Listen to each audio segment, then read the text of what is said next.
You're not broke because you don't earn enough. You're broke because nobody ever taught you what to do with what you already have. That changes today. After a decade in investment banking, with a finance degree and accounting qualification behind me, the pattern I kept seeing across every income level was never about the size of the paycheck. It was always about the habits quietly working against it.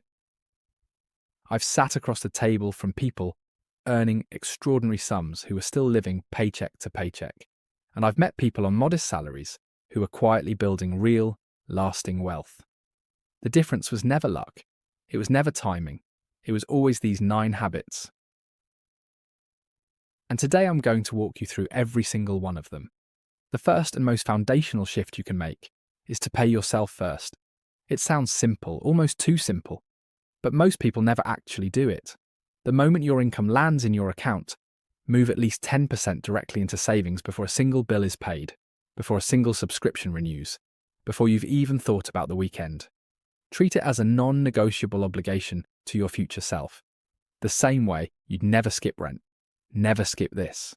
What this does psychologically is just as powerful as what it does financially. You stop seeing savings as whatever's left over at the end of the month, and you start seeing it as the first and most important expense you have.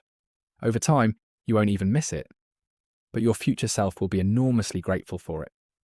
From there, make peace with this rule on debt. If you can't afford it in cash, you can't afford it.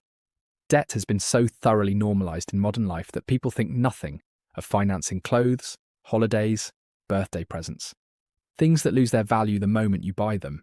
Here's the reality that credit card companies hope you never sit down and calculate. The average credit card carries a 22% interest rate. That means every cashback reward, every air mile, every sign-up bonus they offer you is wiped out the moment you carry a balance. There is such a thing as good debt, a mortgage on an appreciating asset, a business loan with a clear return. But debt used to fund a lifestyle you haven't yet earned is one of the most expensive mistakes you can make quietly and slowly over time. Before you invest a single pound or dollar, before you think about the stock market or index funds or any of that, build a 6-month emergency buffer, liquid, accessible, and completely untouched. Not 3 months, 6. This isn't pessimism, it's architecture. It's the structural foundation that makes every other financial decision possible without panic. Because here's what happens without it.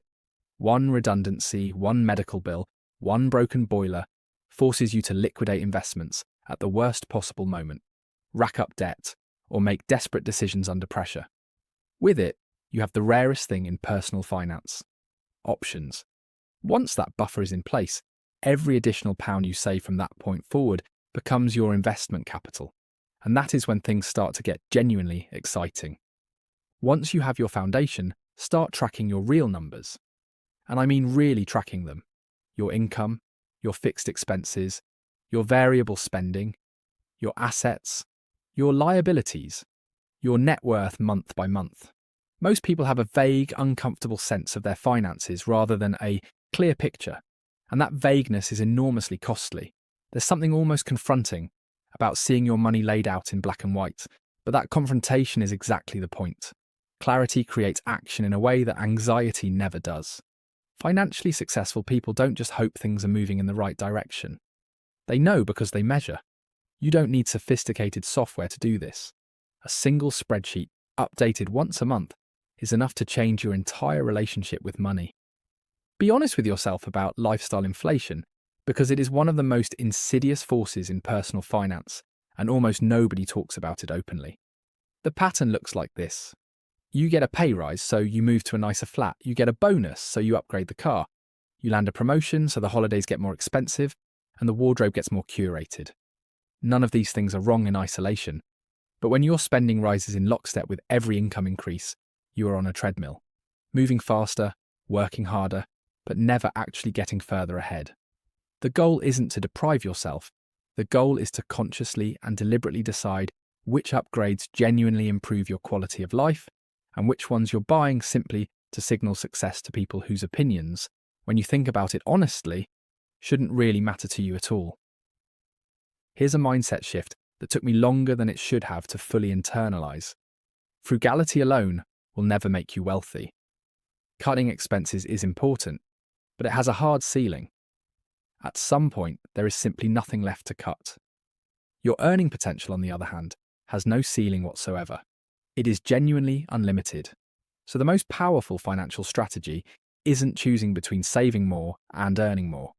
It's aggressively pursuing both at the same time. Increase the percentage of your income you save, yes, but simultaneously invest in your earning potential. Ask for the pay rise you've been putting off. Build the side income stream you've been thinking about. Put money into assets that generate returns while you sleep. The saving side protects you. The earning side is where real wealth gets built. Now, this one doesn't get talked about enough in personal finance content, and I think it's because it sounds complicated.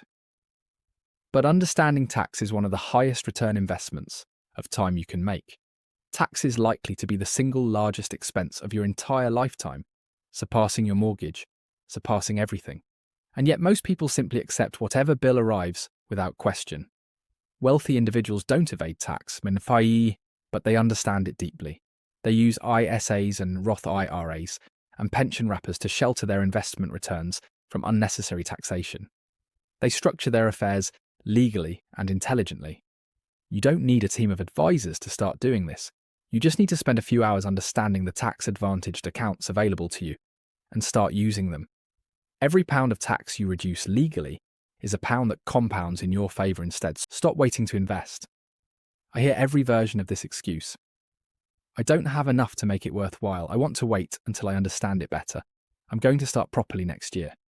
Meanwhile, inflation is running quietly in the background, eroding the real purchasing power of every pound sitting idle in a current account. Money that isn't working is actually shrinking. Once your emergency buffer is in place, any savings beyond that should be deployed into investments, a diversified mix of lower risk and higher risk assets suited to your timeline and your temperament. You don't need to have it all figured out before you begin. Starting imperfectly and learning as you go will always outperform waiting for a perfect moment that never quite arrives. Time in the market is the one advantage that genuinely cannot be bought back once it's gone.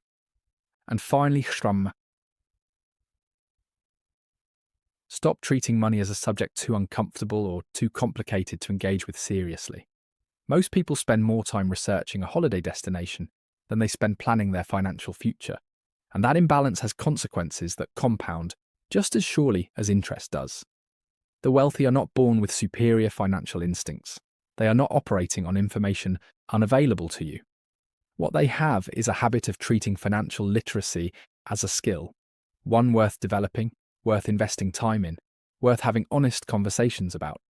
Every hour you spend understanding how money works is an investment with a return that lasts the rest of your life.